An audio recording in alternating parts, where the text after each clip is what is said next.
어떤 사람은 시대를 따라간다. 어떤 사람은 시대를 만든다. 그리고 극히 드물게 시대보다 먼저 도착해서 홀로 기다리다 지쳐버리는 사람이 있다. 1988년 20살의 한 청년이 무대에 올랐다. 대학가요제, 통기타, 순수한 멜로디, 모두가 사랑 노래를 부를 때 그는 이미 다른 세계를 보고 있었다. 그는 가수가 아니었다. 시대와 끊임없이 충돌한 사유하는 예술가였다. 그의 이름 신해철. 2014년 10월 그는 갑작스럽게 세상을 떠났다. 47의 나이로. 하지만 그가 던진 질문들은 여전히 우리 곁에 남아 메아리치고 있다. 지금부터 들려드릴 이야기는 단순한 한 음악가의 전기가 아니다. 한 시대를 통째로 관통하며 생각하고 부딪히고 불타올랐던 한 인간의 사유 기록이다. 책을 펼치듯 천천히 시작하겠다. 1968년 5월 6일 서울의 어느 가정에서 한 아이가 태어났다. 이름은 신해철. 그가 눈을 뜬 세상은 격동의 시대였다. 박정희 정권의 권위주의가 일상을 지배했고 개인의 목소리는 쉽게 억압되었다. 텔레비전에서는 국가가 정한 뉴스만 흘러나왔고 거리에서는 자유로운 표현이 감시받았다. 학교에서는 획일적인 교육이 이루어졌고 질문하는 아이보다 수능하는 아이가 칭찬받았다. 그러나 신해철은 태어날 때부터 조금 달랐다. 그는 끊임없이 질문하는 아이였다. 왜? 이 단순한 질문이 그의 평생을 관통하게 될 것이라는 사실을 당시 누구도 몰랐다. 신해철이 자란 1970년대 대한민국은 표면적으로는 급속한 경제 성장을 이루던 시기였다.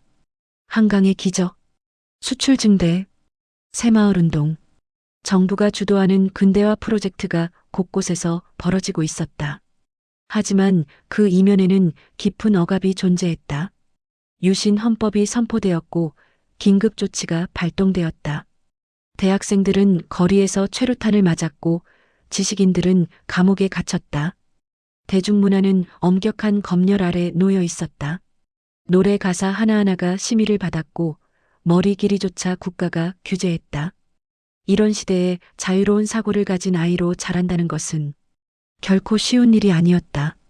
신해철은 비교적 안정적인 중산층 가정에서 성장했다. 부모는 교육열이 높았고 그에게 책을 많이 읽혔다. 어린 신해철은 동화책을 넘어 SF 소설, 철학서, 역사서까지 닥치는 대로 읽었다. 책은 그에게 또 다른 세계를 보여주었다. 현실 너머의 가능성을, 당연하다고 여겨지는 것들에 대한 의심을. 학교는 신해철에게 불편한 공간이었다.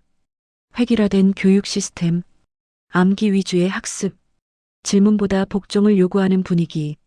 그는 이 모든 것에 자연스럽게 저항했다. 그렇다고 그가 반항하였던 것은 아니다. 그는 단지 이해되지 않는 것을 받아들이지 않았을 뿐이다. 왜 우리는 이것을 배워야 하는가? 왜 이렇게만 생각해야 하는가? 다른 방식은 없는가? 교사들은 이런 질문을 반가워하지 않았다. 교실의 질서를 흔드는 것으로 여겨졌다. 하지만 신해철은 멈추지 않았다. 그는 본능적으로 알고 있었다. 생각하는 것을 멈추는 순간 인간은 인간이기를 그만둔다는 것을. 중학교 시절 신해철은 처음으로 기타를 손에 쥐었다.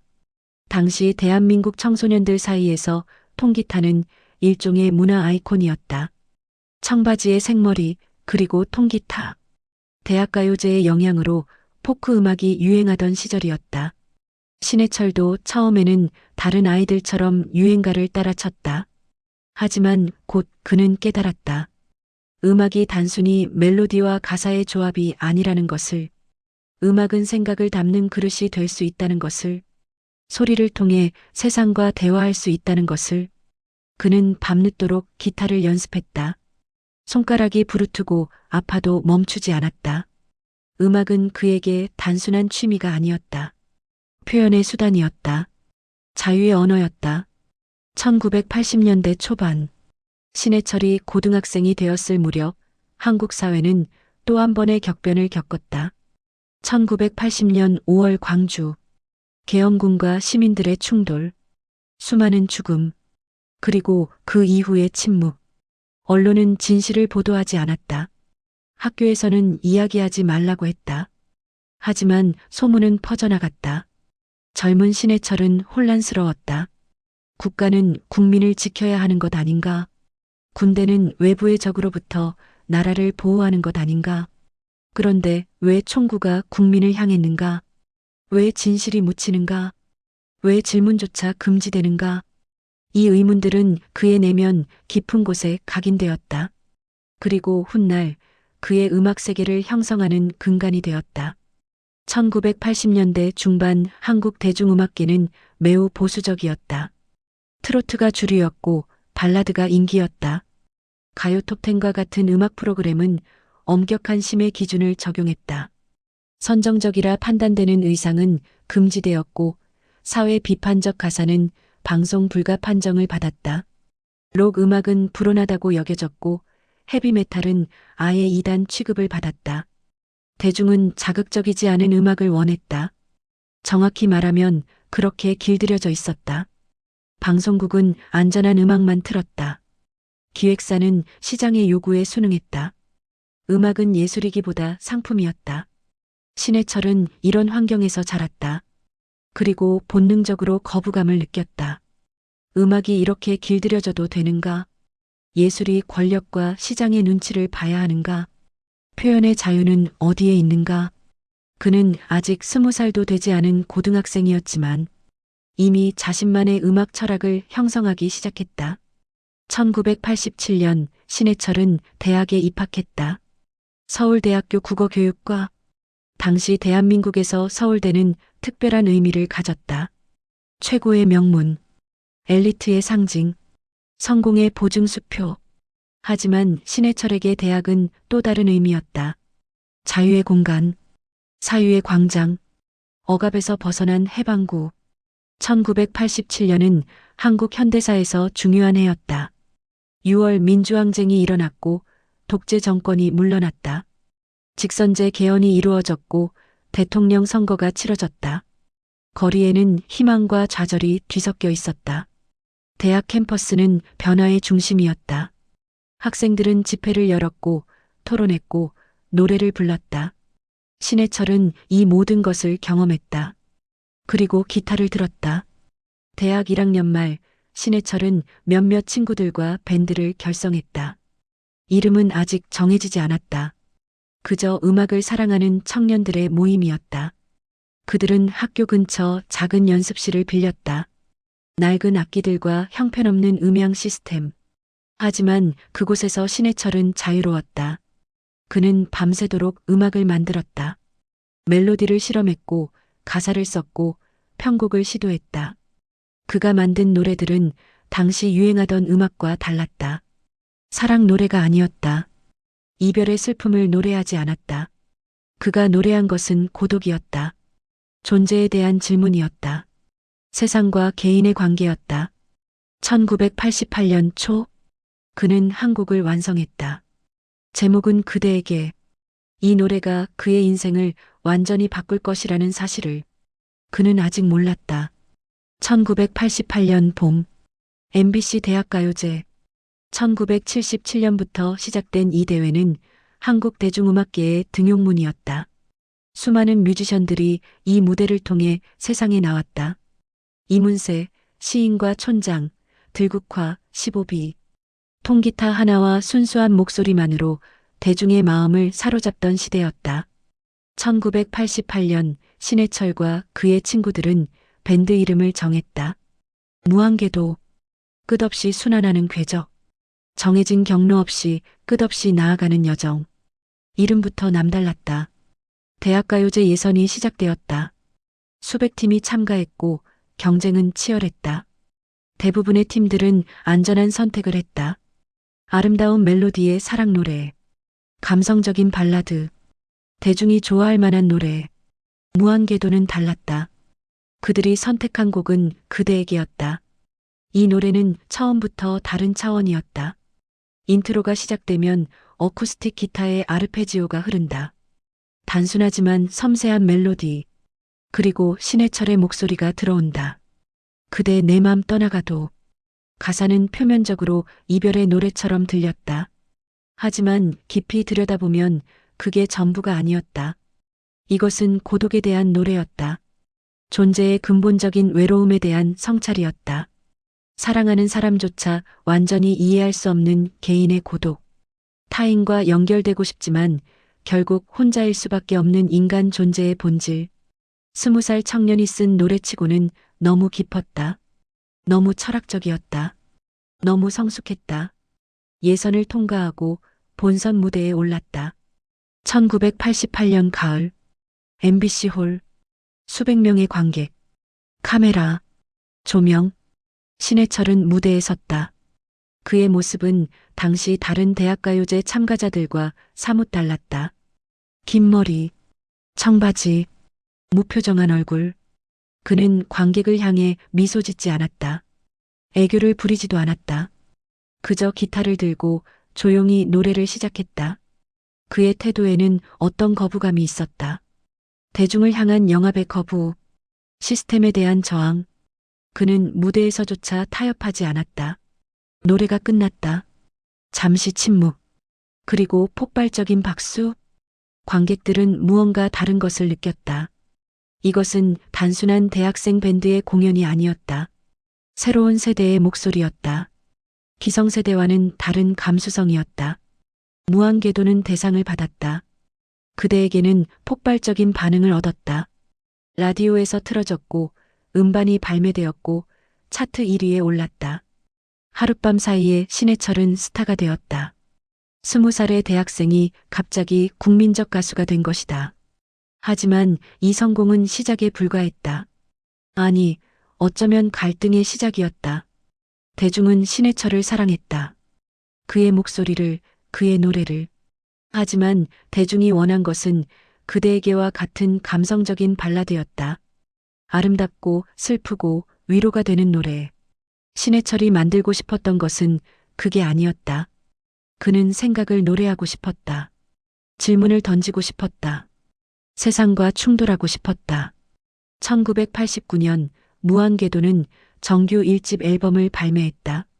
타이틀곡은 그대에게였지만 앨범에는 다른 곡들도 있었다. 별이 된 소년, 슬픈 표정하지 말아요, 고독. 이 곡들은 그대에게보다 훨씬 실험적이었다. 록 사운드가 강했고 가사는 더 철학적이었다. 하지만 대중과 방송국은 이런 곡들을 반기지 않았다. 너무 어렵다. 너무 우울하다. 대중적이지 않다. 방송에 적합하지 않다. 신해철은 좌절했다. 그는 예술가로서 성장하고 싶었는데 시장은 그를 그대에게의 가수로만 고정시키려 했다. 대중은 변하지 않는 그를 원했다.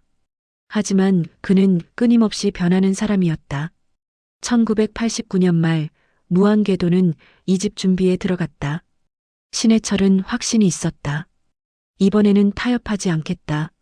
대중이 원하는 음악이 아니라 자신이 만들고 싶은 음악을 하겠다.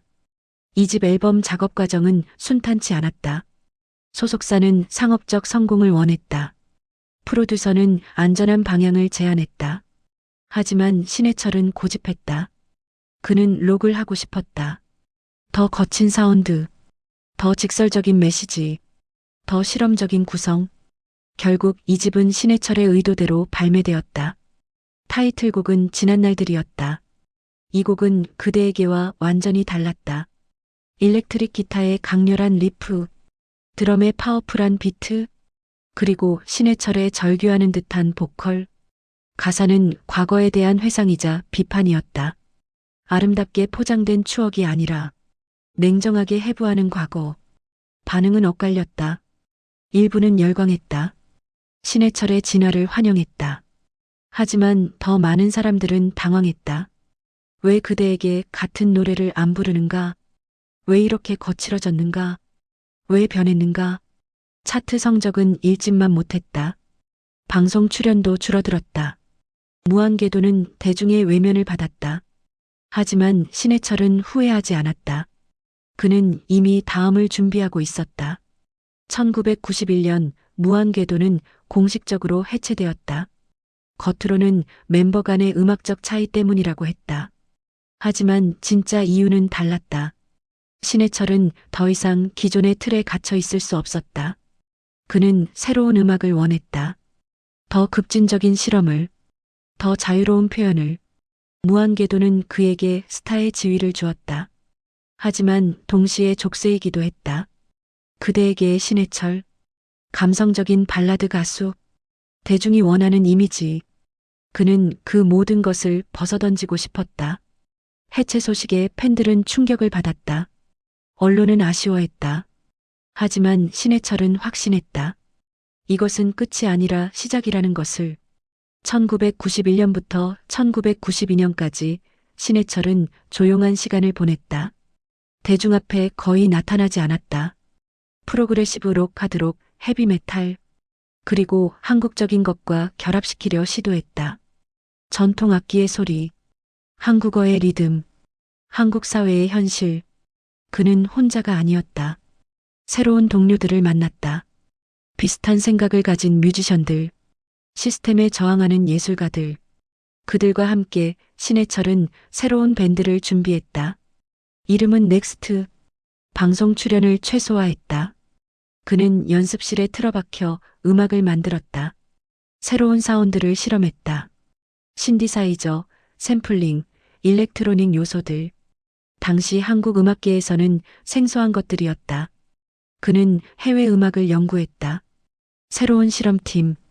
이 이름에는 그의 모든 의지가 담겨 있었다. 과거의 무한궤도가 아닌 미래를 향한 도전. 안전한 음악이 아닌 실험적인 시도. 대중의 기대가 아닌 예술가의 신념. 1992년 말, 넥스트의 첫 앨범이 세상에 나올 준비를 했다. 신해철은 24살이었다. 그리고 그는 이미 알고 있었다. 이 앨범이 논란을 일으킬 것이라는 것을, 많은 사람들이 비난할 것이라는 것을. 하지만 멈출 수 없었다. 그는 타협하지 않기로 결심했다. 시대와 충돌하기로 마음먹었다. 그리고 그 충돌은 그를 시대의 아이콘으로 만들 동시에 평생의 고독으로 몰아넣게 될 것이었다. 1992년 12월, 넥스트의 1집 앨범이 발매되었다. 타이틀은 존재에 대한 이야기. 앨범 커버부터 남달랐다. 추상적인 이미지, SF적 느낌의 디자인.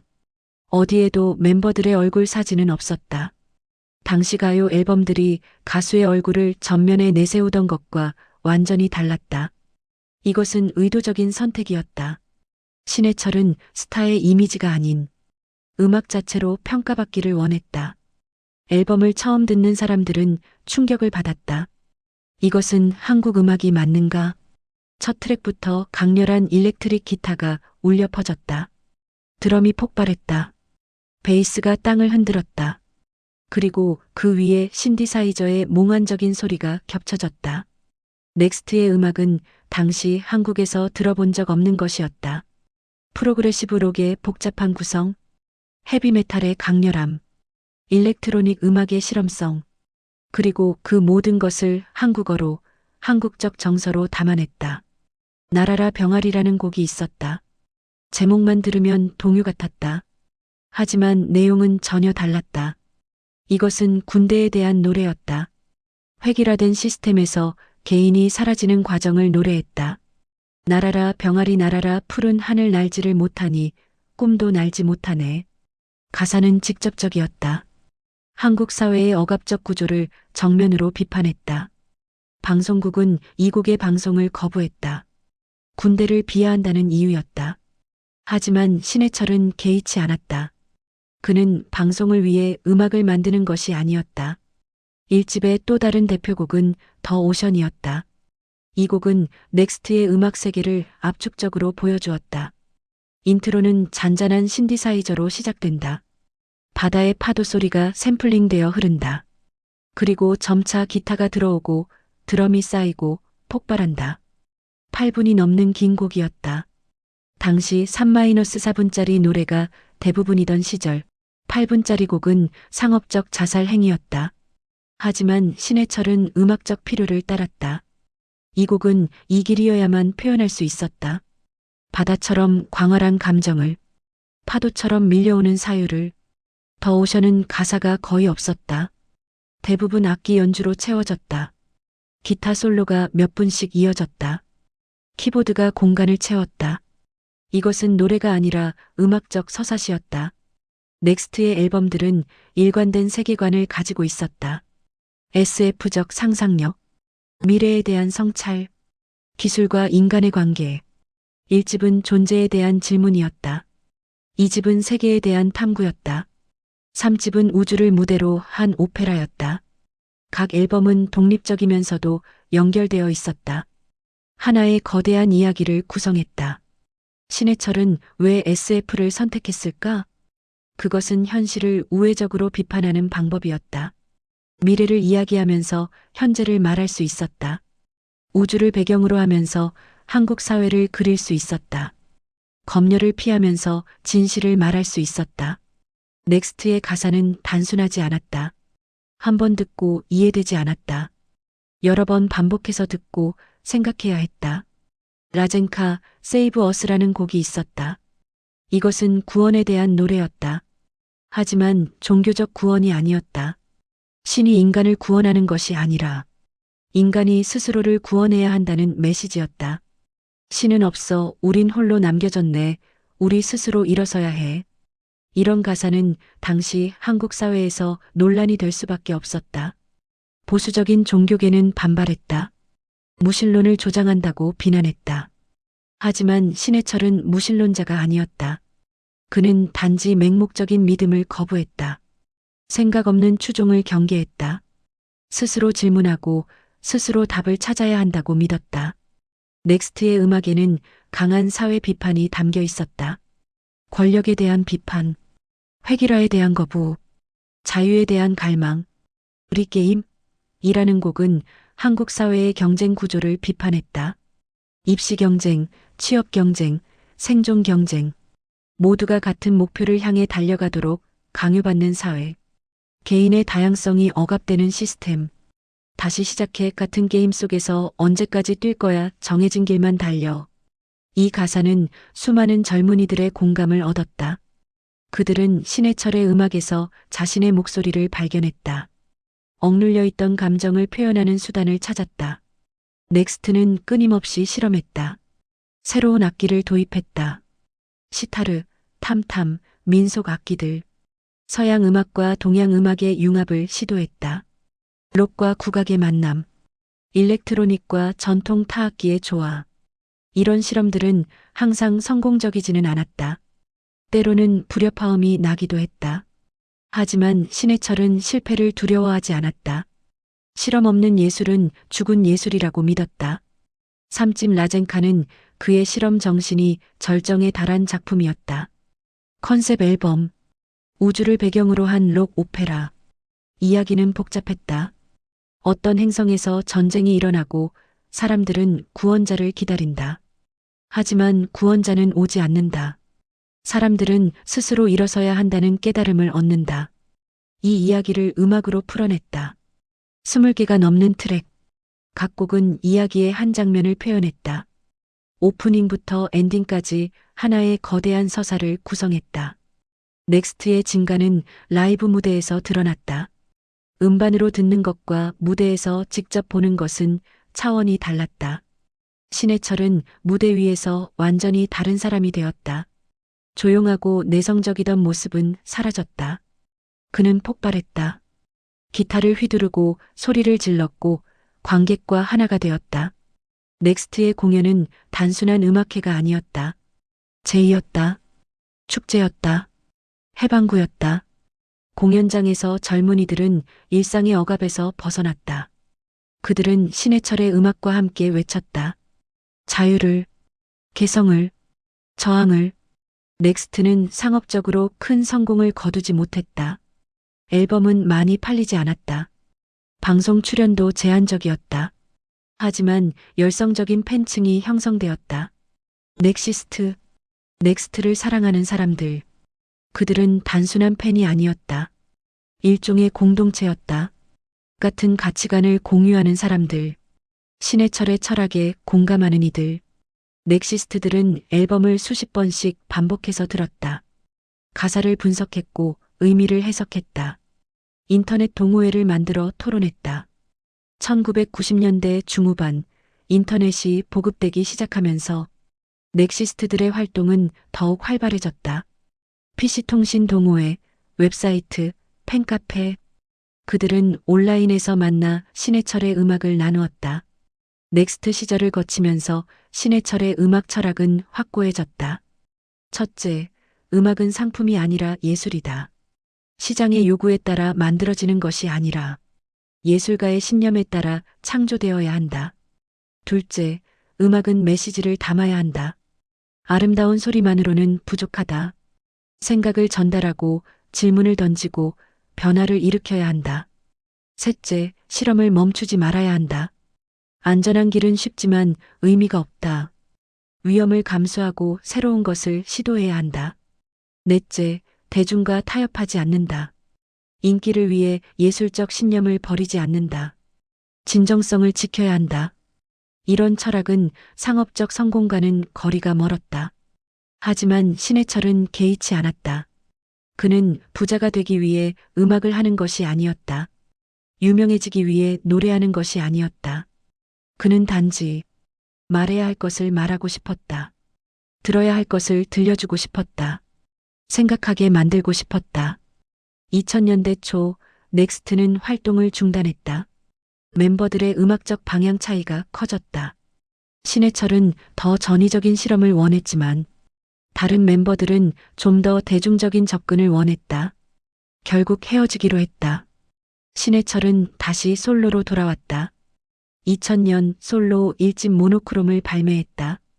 이 앨범은 넥스트보다 더 실험적이었다. 일렉트로닉 요소가 강화되었고 록 사운드는 최소화되었다. 대중의 반응은 냉담했다. 너무 어렵다. 너무 전위적이다. 이게 음악인가? 비난이 쏟아졌다. 하지만 신해철은 멈추지 않았다. 그는 이미 대중의 인기를 추구하지 않기로 결심한 지 오래였다. 그는 자신의 길을 갔다. 시대가 그를 따라오든 따라오지 않든 1999년 신해철은 항군가를 리메이크했다. 진짜 사나이.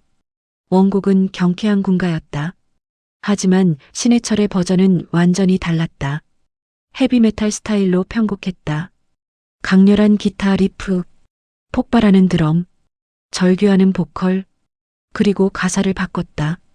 원래 가사는 군인의 용맹함을 찬양하는 내용이었다. 신해철은 그것을 군대 생활의 고된 현실로 바꿨다. 획일화된 시스템, 개인의 억압, 반복되는 일상. 반응은 폭발적이었다. 보수층은 분노했다. 군대를 모독했다. 국가를 비하했다. 불온하다. 국방부는 공식 항해 성명을 발표했다. 보수 단체들은 신해철 퇴출 운동을 벌였다. 방송국들은 고개 방송을 금지했다. 하지만 젊은 세대는 열광했다. 특히 군 복무를 마친 남성들은 공감했다. 신해철이 그들이 말하지 못했던 것을 대신 말해주었다. 군대의 비합리성, 획일화의 폭력, 개인의 존엄성 상실. 신해철은 방송에 출연할 때마다 논란을 일으켰다. 그는 예능 프로그램에서조차 타협하지 않았다. 한 토크쇼에 출연했을 때의 일이다. MC가 물었다. 요즘 젊은 가수들에 대해 어떻게 생각하세요? 일반적인 대답은 정해져 있었다. 다들 열심히 하고 있어요. 응원합니다. 하지만 신해철은 달랐다. 대부분 기획사의 인형이죠. 자기 생각이 없어요. 음악을 사랑하는 게 아니라 유명해지고 싶은 거예요. 스튜디오가 얼어붙었다. MC는 당황했다. 제작진은 편집을 고민했다. 하지만 신해철은 계속했다. 한국 음악계는 썩었어요. 진정성은 없고 상업성만 추구해요. 예술이 아니라 장사죠. 이 발언은 그대로 방송되었다. 그리고 엄청난 논란이 일어났다. 음악계 인사들은 분노했다. 기획사들은 신해철을 비난했다. 하지만 일부는 박수를 보냈다. 누군가는 이 말을 해야 했다고, 진실을 말하는 사람이 필요했다고. 신해철은 정치적 발언도 서슴지 않았다. 2000년대 초 한국 사회는 정치적으로 양극화되어 있었다. 진보와 보수의 대립, 세대 간의 갈등, 이념의 충돌. 신해철은 분명한 입장을 가지고 있었다. 그는 진보적 가치를 옹호했다. 인권, 평등, 표현의 자유, 권위주의를 비판했고 민주주의를 지지했다. 한 인터뷰에서 그는 말했다. 나는 좌파가 아니다. 하지만 자유주의자다. 개인의 자유를 억압하는 모든 것에 반대한다. 보수 언론은 그를 좌파로 몰았다. 빨갱이 딱지를 붙이려 했다. 하지만 신해철은 개의치 않았다. 그는 자신의 신념에 따라 말했다. 신해철의 가장 큰 논란은 종교 비판에서 비롯되었다. 그는 공개적으로 무종교임을 밝혔다. 그리고 조직화된 종교에 대해 비판적이었다. 한 라디오 프로그램에서의 발언이 문제가 되었다. 청취자가 물었다. 신은 존재한다고 생각하세요? 신해철은 솔직하게 답했다. 나는 신의 존재를 믿지 않는다. 적어도 인격신은 말이다. 우주의 질서는 있겠지만 그것이 인간을 사랑하고 벌을 내리는 존재라고는 생각하지 않는다. 이 발언은 즉시 논란이 되었다. 기독교 단체들이 항의했다. 불경하다. 청소년에게 악영향을 준다. 방송에서 퇴출시켜야 한다. 하지만 신해철은 물러서지 않았다. 후속 인터뷰에서 그는 더 구체적으로 말했다. 나는 종교를 존중한다. 하지만 맹목적인 믿음은 위험하다. 생각 없이 따르는 것은 신앙이 아니라 복종이다. 종교가 사랑과 평화를 말하면서 왜 전쟁을 일으키나? 관용을 설교하면서 왜 이단을 박해하나? 이런 모순을 질문하는 것이 불경인가? 이런 발언들은 그를 종교계의 공적으로 만들었다. 일부 종교단체는 그의 음악을 금지했다. 보이콧 운동이 벌어졌다. 하지만 동시에 많은 사람들이 그에게 공감했다. 특히 조직 종교의 회의를 느끼던 젊은 세대는 신해철의 발언에서 대리만족을 느꼈다. 논란이 거듭되면서 신해철의 방송 출연은 점점 줄어들었다. 방송국들은 그를 기피했다. 어떤 발언이 나올지 예측할 수 없었다. 생방송은 특히 위험했다. 편집할 수 없으니까. 신해철은 방송계에서 점차 배제되었다. 지상파 음악 프로그램에서 그를 보기 어려워졌다. 예능 프로그램도 섭외하지 않았다. 하지만 신해철은 개의치 않았다. 오히려 자유로워졌다고 느꼈다. 방송의 검열에서 벗어났으니까. 그는 인터넷 방송으로 눈을 돌렸다. 2000년대 중반 인터넷 방송이 활성화되기 시작했다. 신해철은 자신만의 인터넷 라디오를 시작했다. 고스트네이션. 이곳에서 그는 완전히 자유로웠다. 검열이 없었다. 시청률을 걱정할 필요도 없었다. 광고주 눈치를 볼 필요도 없었다. 그는 하고 싶은 말을 했다. 들려주고 싶은 음악을 틀었다. 팬들과 직접 소통했다. 고스트네이션은 컬트적 인기를 얻었다. 매주 수만 명이 접속했다. 신해철의 말을 듣기 위해, 그의 생각을 나누기 위해. 신해철만큼 극명하게 팬과 안티가 나뉘는 아티스트도 드물었다.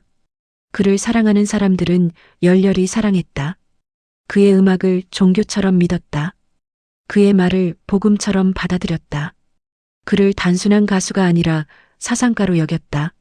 하지만 그를 싫어하는 사람들도 많았다. 건방지다. 독선적이다. 사회의 화합을 해친다. 젊은이들을 선동한다. 인터넷 커뮤니티에서는 신해철에 대한 논쟁이 끊이지 않았다. 한글이 올라오면 수백 개의 댓글이 달렸다. 찬양과 비난이 공존했다. 신해철 자신은 이 모든 것을 알고 있었다. 그리고 개의치 않았다. 그는 한 인터뷰에서 말했다. 모두에게 사랑받으려 하지 않는다. 불가능하니까. 내 음악과 생각에 공감하는 사람들이 있으면 그것으로 충분하다. 안티가 있다는 것은 내가 무언가를 하고 있다는 증거다. 아무것도 하지 않으면 미움받을 일도 없다. 하지만 그런 삶은 의미가 없다. 신해철은 왜 늘 논쟁의 중심에 있었을까? 그것은 그가 타협하지 않았기 때문이다. 대부분의 사람들은 살아가면서 타협한다. 사회와 타협하고, 시스템과 타협하고, 대중과 타협한다. 그것이 평화롭게 사는 방법이니까. 하지만 신해철은 타협하지 않았다. 자신이 옳다고 믿는 것을 말했다. 불편하더라도 진실을 말했다. 인기를 잃더라도 신념을 지켰다. 천재는 언제나 불편하다. 현실에 안주하지 않고 기존의 것에 의문을 제기하고 새로운 것을 시도하기 때문이다. 대중은 안정을 원한다. 예측 가능한 것을 선호한다. 변화는 불안하니까. 하지만 천재는 변화를 일으킨다. 그래서 동시대인들을 불편하게 만든다. 신해철이 그랬다. 그는 시대를 앞서갔다. 대중이 아직 준비되지 않은 질문을 던졌다. 사회가 직면하기 싫어하는 문제를 제기했다. 그래서 사랑받으면서도 미움받았다. 존경받으면서도 비난받았다. 그리고 그는 외로웠을 것이다. 이해받지 못하는 외로움.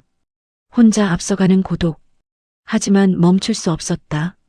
그것이 그의 본성이었으니까. 신해철의 사상을 관통하는 가장 핵심적인 개념은 개인주의였다. 그는 개인의 가치를 무엇보다 중요하게 여겼다.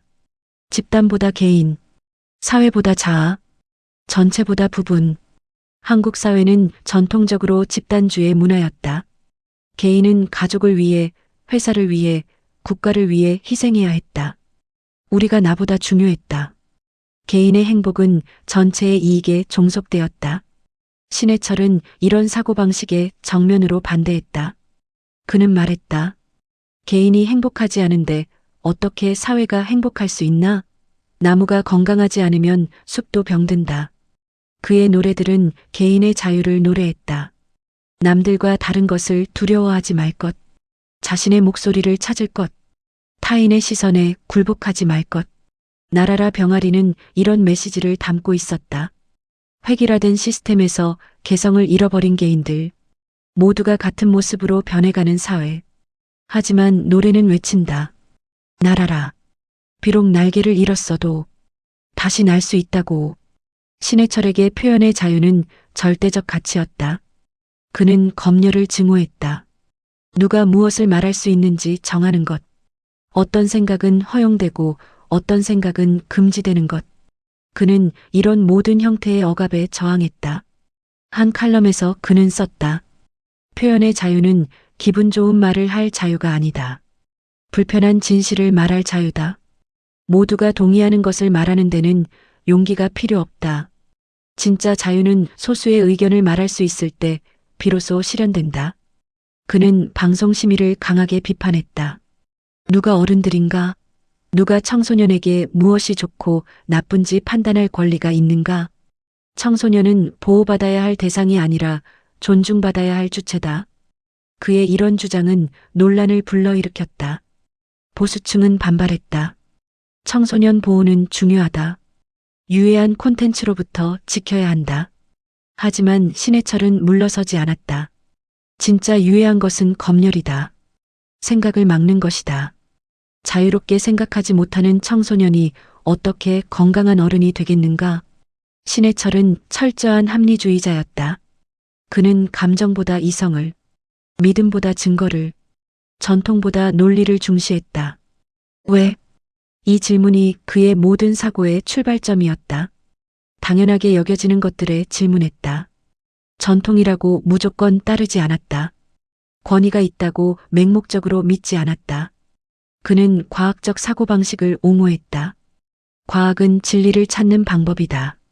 질문하고 실험하고 증명하는 과정이다. 반면 맹신은 질문을 금지한다. 그냥 믿어라라고 강요한다. 나는 그런 태도를 거부한다. 이런 사고방식은 그의 음악에도 반영되었다. 넥스트의 앨범들은 논리적 구조를 가지고 있었다. 각 곡은 하나의 명제를 제시하고 음악적으로 논증하고 결론에 도달했다. 마치 철학 논문처럼.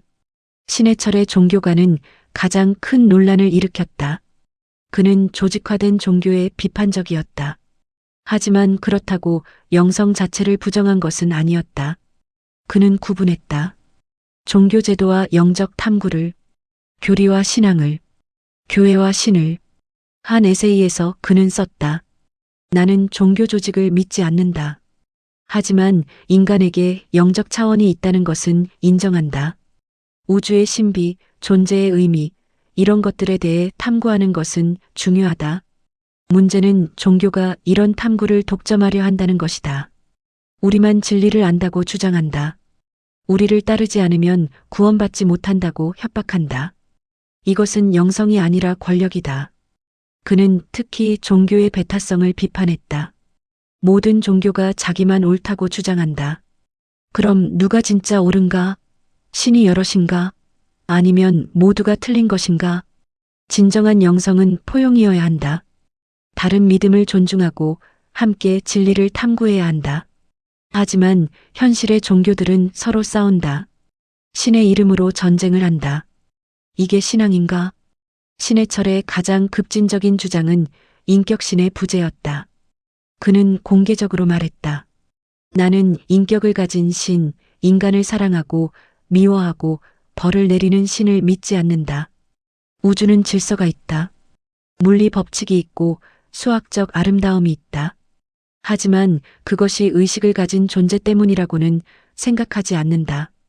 이런 발언은 당시 한국 사회에서 매우 도발적이었다. 기독교 신자가 인구의 상당수를 차지했고 종교적 담론이 공적 영역을 지배했다. 공개적으로 무신론을 밝히는 것은 사회적 자살 행위에 가까웠다. 하지만 신해철은 침묵하지 않았다. 그는 자신의 신념을 솔직하게 말했다. 그리고 비난을 감수했다. 흥미로운 것은 그가 종교인들을 존중했다는 점이다. 그는 신앙 자체를 조롱하지 않았다. 믿는 사람들의 진정성을 인정했다. 단지 그 자신은 다른 길을 선택했을 뿐이었다. 누군가에게 종교가 위안이 되고 힘이 된다면 좋은 일이다. 나는 그것을 존중한다. 하지만 그것을 나에게 강요하지는 말라. 나도 내 방식대로 의미를 찾을 권리가 있다. 신해철은 과학에 깊은 관심을 가지고 있었다. 물리학, 천문학, 생물학. 그는 과학 서적을 탐독했고 최신 과학 이론을 음악에 접목시켰다. 넥스트의 라젠카 앨범은 우주를 배경으로 했다. 하지만 그것은 단순한 SF가 아니었다. 실제 천문학 지식이 반영되어 있었다. 블랙홀, 상대성 이론, 양자역학, 이런 개념들이 가사와 음악에 녹아 있었다. 그는 과학을 시적으로 해석했다. 우주는 137억 년 전에 시작되었다. 빅뱅. 한 점에서 모든 것이 폭발했다. 별이 만들어지고 은하가 생기고 행성이 탄생했다. 우리는 별의 후손이다. 우리 몸을 구성하는 원소들은 먼 옛날 어떤 별의 핵융합에서 만들어진 것이다. 우리는 우주의 일부다. 이런 세계관은 그의 음악에 경이감을 더했다. 인간은 작지만 우주와 연결되어 있다. 우리는 먼지에 불과하지만 별의 자식이다. 이 역설적 진실이 그의 노래에 깊이를 주었다. 신해철은 죽음에 대해서도 독특한 관점을 가지고 있었다. 그는 죽음을 두려워하지 않았다. 적어도 그렇게 말했다. 죽음은 자연스러운 것이다. 모든 생명은 태어나고 죽는다. 이것은 법칙이다. 사후세계를 믿지 않는다. 천국도 지옥도 없다. 죽으면 의식이 사라진다. 그것뿐이다. 그렇다고 허무한 것은 아니다. 오히려 이 생이 더 소중해진다. 한 번뿐인 삶이니까. 지금 이 순간이 전부니까. 그의 노래 더 오션의 가사 중 일부다. 바다로 돌아가리 모든 것이 시작된 곳으로 나는 파도가 되어 영원히 춤추리. 죽음을 끝이 아닌 순환으로 본 것이다. 개별의식은 사라지지만 물질은 우주로 돌아간다. 그리고 언젠가 다른 형태로 다시 나타난다. 신해철은 한국 사회의 구조적 문제를 날카롭게 지적했다. 권위주의, 위계질서, 영공서열, 집단주의. 그는 이 모든 것이 개인의 자유를 억압한다고 보았다.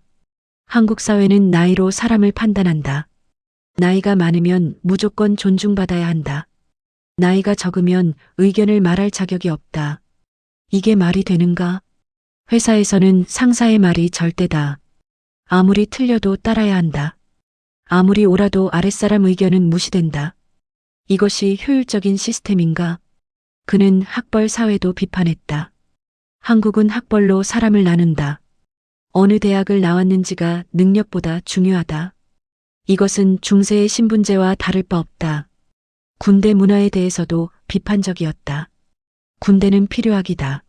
하지만 군대 문화가 사회 전체를 지배해서는 안 된다. 명령과 복종, 획일성, 개성의 말살, 이런 것들이 민간 사회까지 퍼져 있다.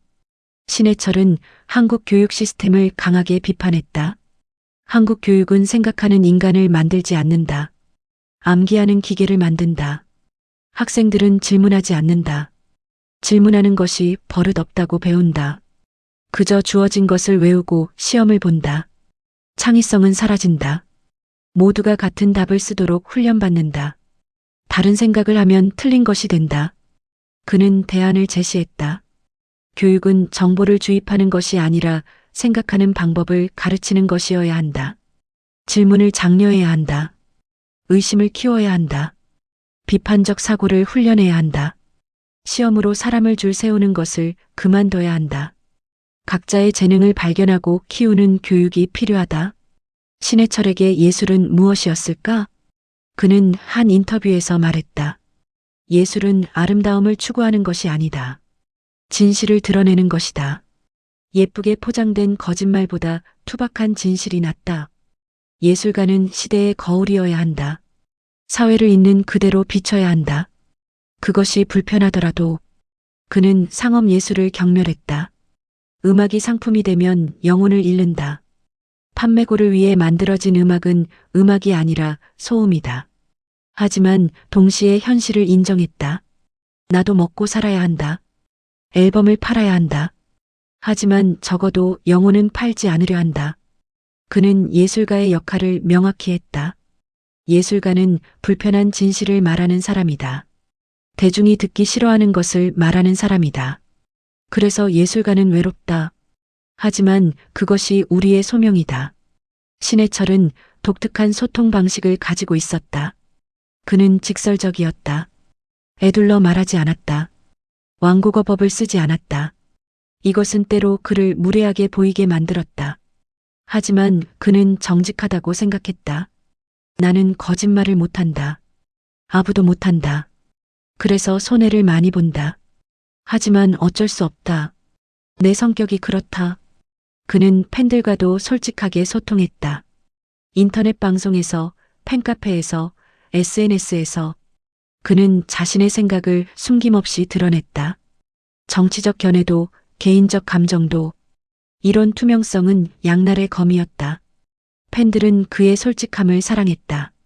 하지만 동시에 그것이 논란을 만들었다.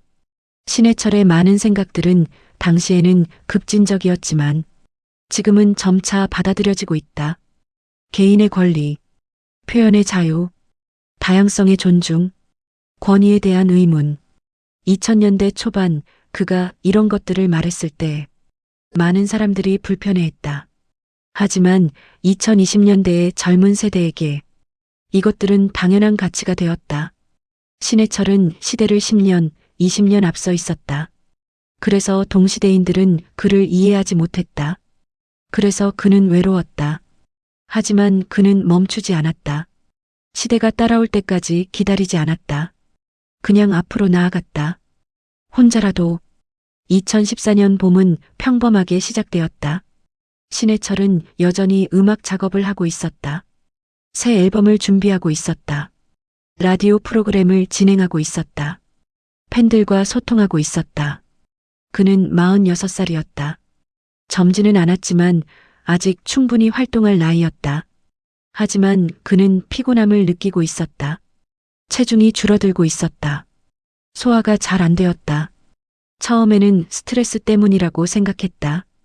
오랜 음악 활동의 피로, 끊임없는 논쟁의 스트레스. 하지만 증상은 계속되었다. 5월 신해철은 병원을 찾았다. 검사 결과 위에 종양이 발견되었다. 위암 의심, 충격이었다. 그는 건강에 자신이 있었다. 담배도 피우지 않았고 술도 많이 마시지 않았다. 규칙적으로 운동했다. 하지만 암은 가리지 않는다. 누구에게나 올 수 있다. 의사는 수술을 권했다. 조기에 발견했으니 치료 가능하다고 했다. 신해철은 수술을 받기로 결정했다. 2014년 10월 16일, 신해철은 서울의 한 대학병원에서 수술을 받았다. 복강경 수술, 최소 침습 수술이라고 했다. 회복이 빠르다고 했다. 수술은 성공적이라고 발표되었다. 종양이 제거되었고 림프절도 깨끗했다. 모두가 안도했다. 팬들은 쾌유를 빌었다. 신해철도 긍정적이었다. 곧 회복해서 음악 활동을 재개할 수 있을 것이라고. 하지만 뭔가 잘못되고 있었다. 수술 후 며칠, 신해철의 상태가 악화되었다. 복통을 호소했다. 열이 났다. 의료진은 검사를 했다. 그리고 발견했다. 수술 중 심장으로 가는 혈관이 손상되었다. 의료사고였다. 즉시 재수술이 필요했다. 10월 22일 두 번째 수술이 이루어졌다. 개복수술, 응급 상황이었다. 수술은 길어졌다. 의료진은 최선을 다했다. 하지만 상태는 심각했다. 재수술 후 신해철은 의식을 잃었다. 인공호흡기에 의존했다. 중환자실에 있었다. 가족들은 밤낮으로 병원을 지켰다. 팬들은 기도했다. 언론은 상태를 보도했다. 전국이 그의 회복을 바랐다. 하지만 상황은 나아지지 않았다. 뇌 손상이 의심되었다. 장기들이 기능을 잃어가고 있었다.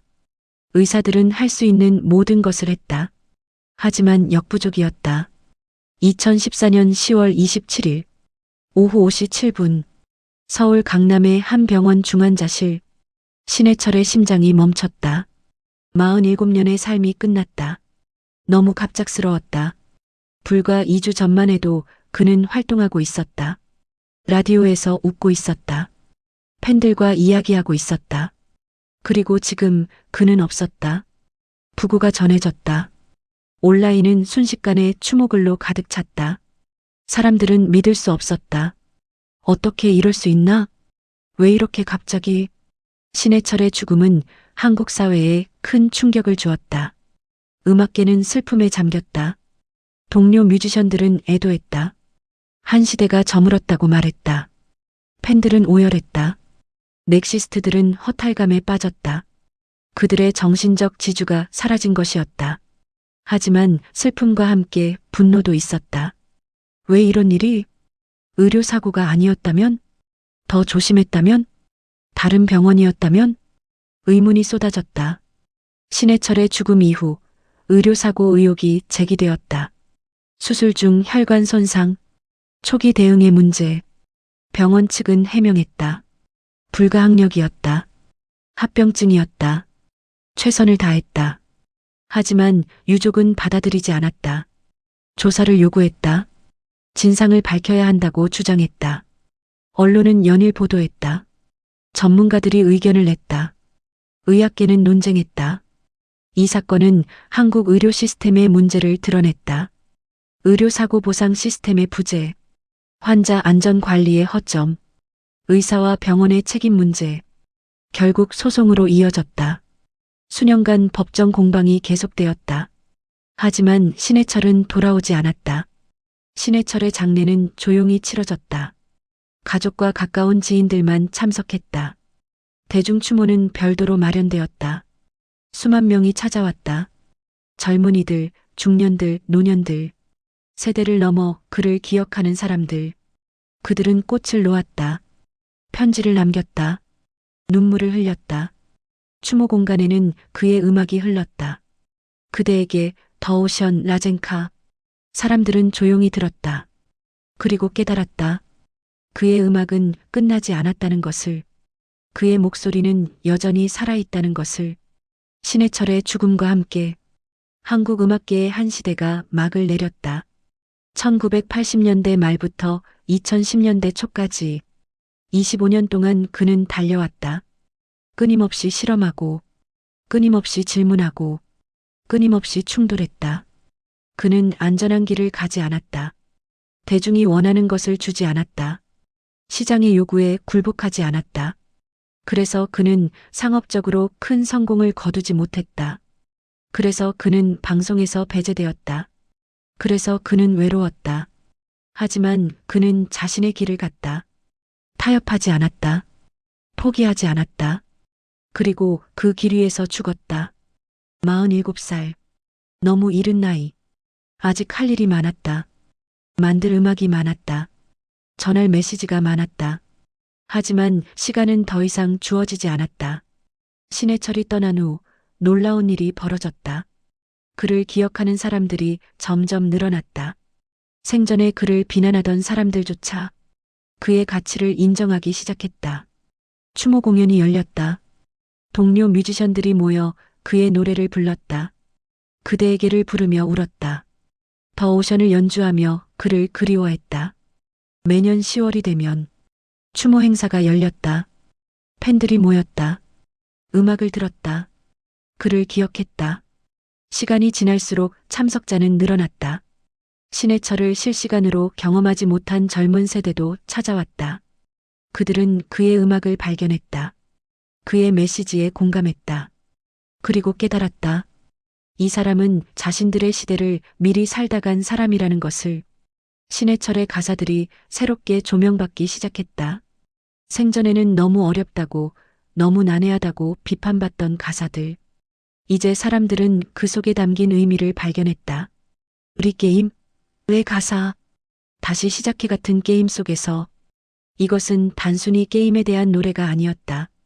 한국 사회의 무한 경쟁을 비판한 것이었다. 입시, 취업, 결혼, 승진. 끝없이 이어지는 경쟁. 정해진 틀 안에서 달리기를 강요받는 삶. 2020년대 청년들은 이 가사에서 자신의 현실을 보았다. 헬조선이라 불리는 사회. 이생망 즉 이번 생은 망했다라고 자조하는 세대. 신해철은 이미 20년 전에 이것을 노래했다. 2010년대 후반부터 신해철은 새로운 세대에게 발견되었다. 유튜브에서 그의 음악이 재생되었다. 댓글창은 젊은이들의 감상으로 가득 찼다. 이 사람 천재 아닌가? 2020년대 듣는데도 전혀 앙구닥다리다. 가사가 지금 시대 이야기 같다. 왜 학교에서 이런 음악가를 안 가르쳐 주지? 젊은 뮤지션들이 신해철에게서 영감을 받았다. 그의 음악을 리메이크했다. 그의 정신을 계승했다. 록 밴드들, 힙합 아티스트들, 인디 뮤지션들, 장르를 넘어 그에게 경의를 표했다. 사람들은 점차 깨닫기 시작했다. 신해철은 단순한 음악가가 아니었다. 시대의 선지자였다. 그는 미래를 보았다. 개인의 중요성, 표현의 자유, 다양성의 가치, 권위에 대한 의문. 이 모든 것들을 그는 1990년대에 이야기했다.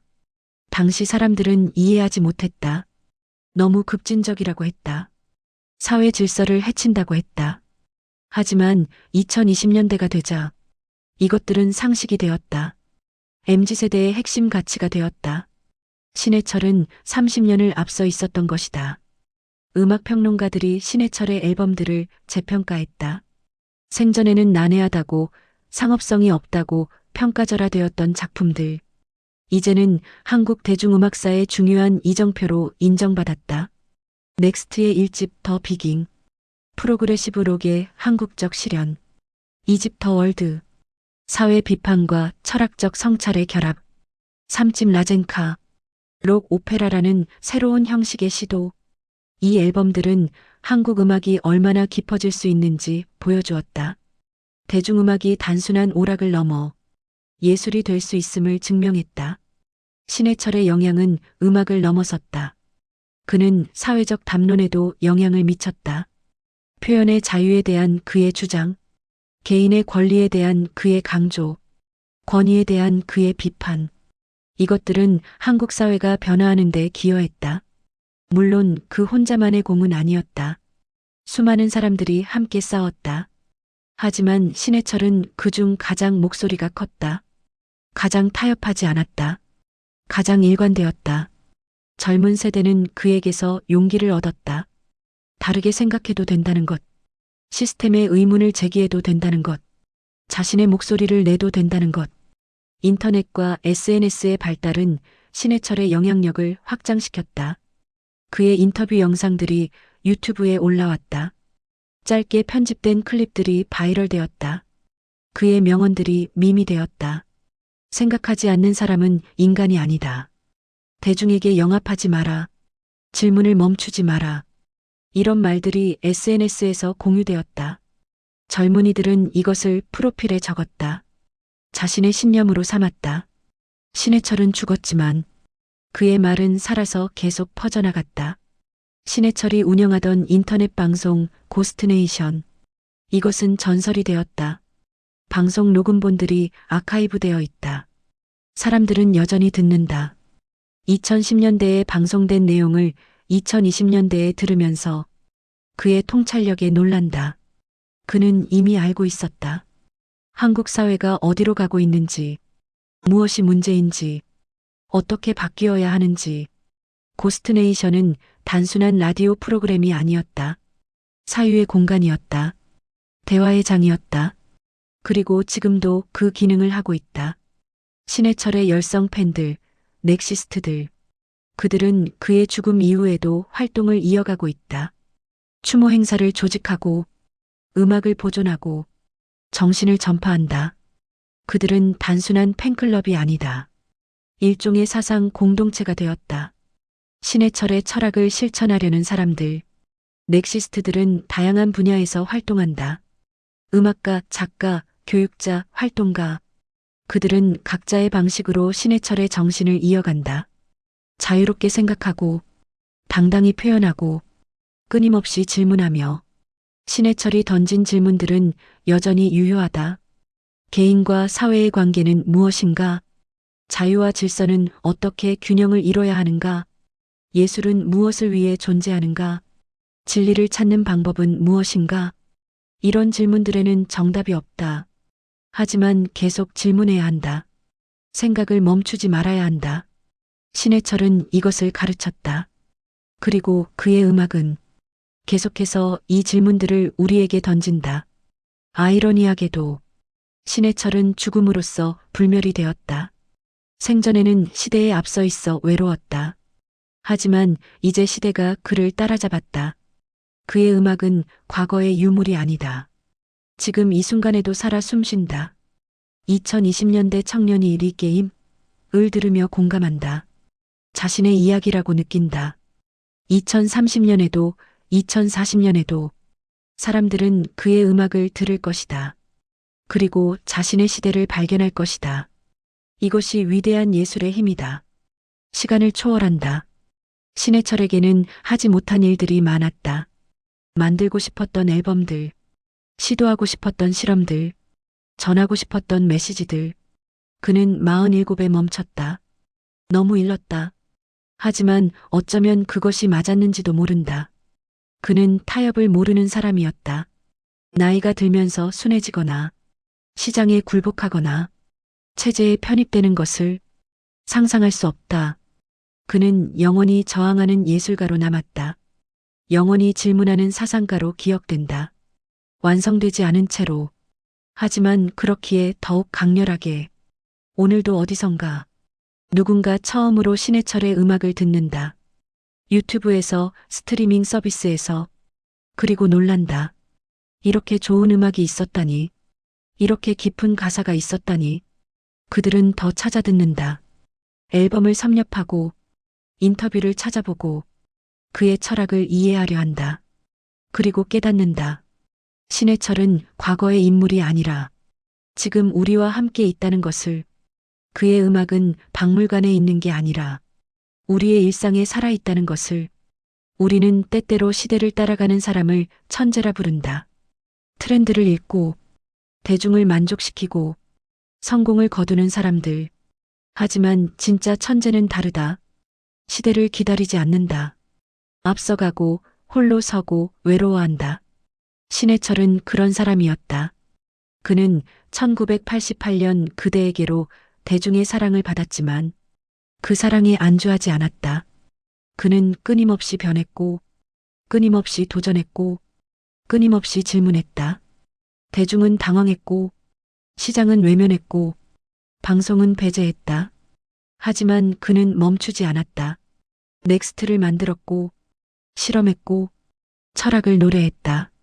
군대를 비판했고, 종교의 의문을 제기했고, 사회 구조를 해부했다. 그래서 사랑받으면서 미움받았다. 존경받으면서 비난받았다. 그리고 2014년 10월, 너무 갑작스럽게 떠났다. 47의 나이로. 아직 할 일이 많았는데, 아직 전할 말이 많았는데, 하지만 그가 남긴 것은 충분했다. 음악, 메시지, 질문, 그리고 용기. 다르게 생각해도 된다는 용기. 시스템의 의문을 제기해도 된다는 용기. 타협하지 않아도 된다는 용기. 오늘도 누군가는 그의 음악을 듣는다. 그대에게를 들으며 위로받고, 더 오션을 들으며 사색하고, 우리 게임을 들으며 각성한다. 그리고 깨닫는다. 신의 철은 사라지지 않았다는 것을, 그의 목소리는 여전히 우리 곁에 있다는 것을, 질문은 끝나지 않았다. 사유는 계속된다. 시대는 변하고 있다. 그가 앞서간 그 길을 우리가 이제 걷고 있다. 천천히 조금씩. 신해철. 시대보다 빨랐던 남자. 그는 외로웠을지 모른다. 시대를 기다리지 않았으니까. 하지만 이제 우리가 안다. 그가 옳았다는 것을, 그의 질문이 여전히 필요하다는 것을. 오늘 이 이야기가 당신에게 하나의 질문을 남겼다면 그것으로 충분하다. 생각하는 것, 의심하는 것, 자유롭게 표현하는 것. 이것이 신해철이 우리에게 남긴 유산이다.